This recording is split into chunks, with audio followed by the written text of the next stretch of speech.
Welcome back to the channel where we talk about real life. Today I want to talk about the benefits of learning how to delay gratification. So I was having a conversation with my brother earlier today, shout out to bro, and we were talking about so many people of our acquaintance, and I'm sure of yours as well, and maybe this is you, are really struggling financially right now. And it's understandable because the level of inflation has just been absolutely shocking over the past, especially like 3 to 4 years.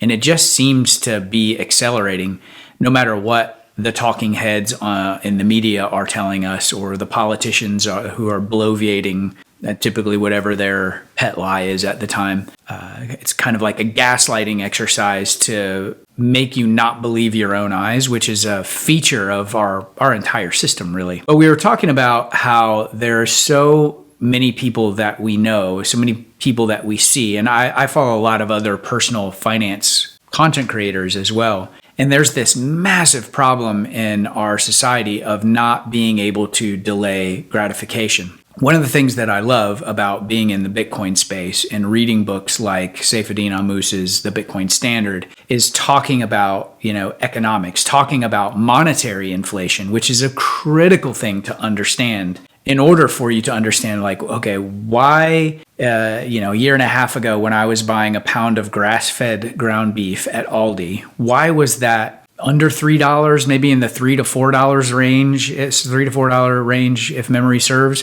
and now is over $5 a pound. And it's very difficult for most of us to conceptualize what inflation actually is. We perceive it as this number going up, and that's definitely one of the side effects. But the real reason that inflation exists is that the Federal Reserve, which is our central bank, is constantly inflating the currency supply. And I've talked about this in a ton of other videos, and I'm going to talk about this until the cows come home. And hopefully you're one of the cows that's getting ready to come home, right? You have to understand that concept and understand that you and I, probably you more than I, are slaving away for this paper, electronic paper, real paper, whatever, that they get to print for free. So they get to print that for nothing. And then they also get to lend it out to their buddies for almost zero interest. In a lot of cases, zero interest or almost zero interest. And the elite in this system then use those funds that they just literally created out of thin air to buy up all the assets that you and I either have to purchase or rent from them. So the only way for people like us to really have a hope in this system is to buy assets, is to put the time and effort and energy that we earn represented in fiat currency, US dollars, euros, whatever, and put that into appreciating assets. 2004, I had what I call my first financial awakening, where I recognized that I had $174,000 in debt. I got on Dave Ramsey's program. I paid all of that off in 2.5 years. My second financial awakening and my awakening into how this system actually worked was 2008. And at the time,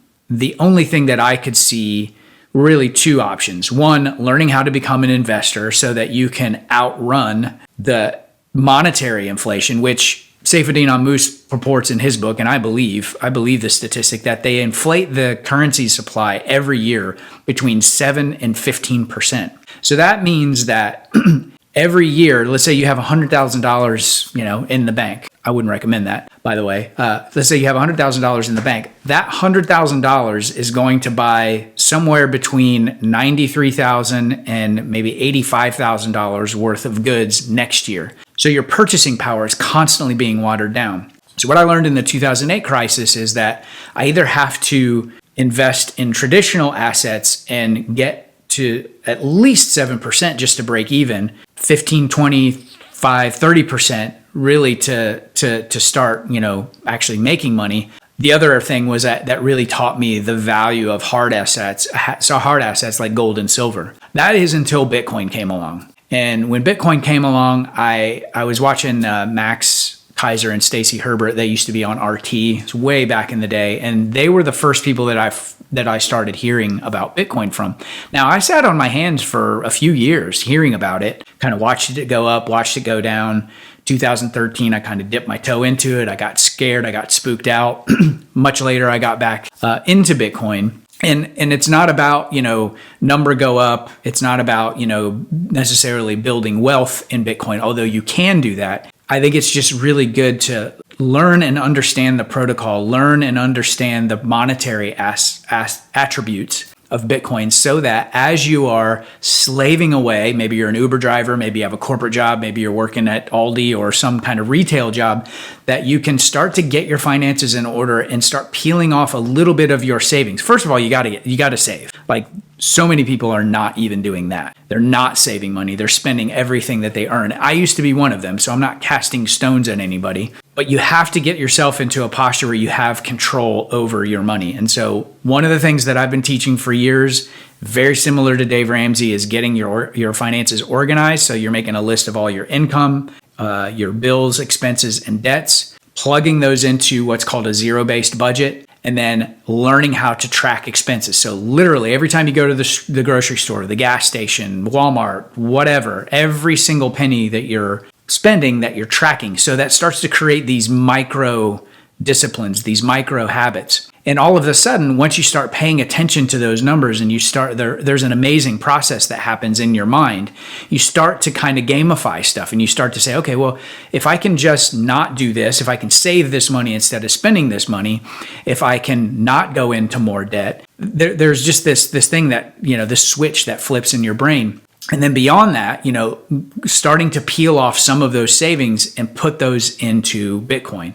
Now, there's a lot to understand. I don't think that Bitcoin is something that you can explain to a 5-year-old in a way that a 5-year-old would really understand it. It's a much more complex, thing than that. I want to just make this video to just start encouraging our community, encouraging you as a subscriber, as a follower, to start paying attention to your money. Sit down and make that list of everything you owe.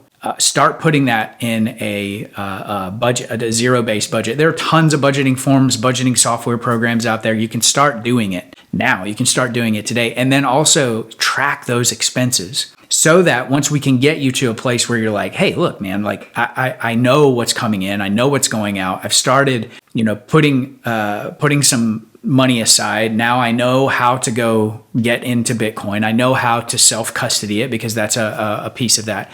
So if these are the kinds of things that interest you, I would just encourage you to subscribe to the channel, like this video, recommend it to a friend. That helps this kind of content get out to people that need it the most. And so we're going to be talking a lot more about that in the future, the intersection of personal finance, getting your finances on track, and then also becoming a Bitcoin investor, becoming a Bitcoin user, because Bitcoin is actually money as well. It's not just a store of value, it's also money. So that's what I wanted to say today. Hope this was helpful to you. Again, subscribe to the channel, like the video, share it with a friend, and I'll see you in the next one. Thanks.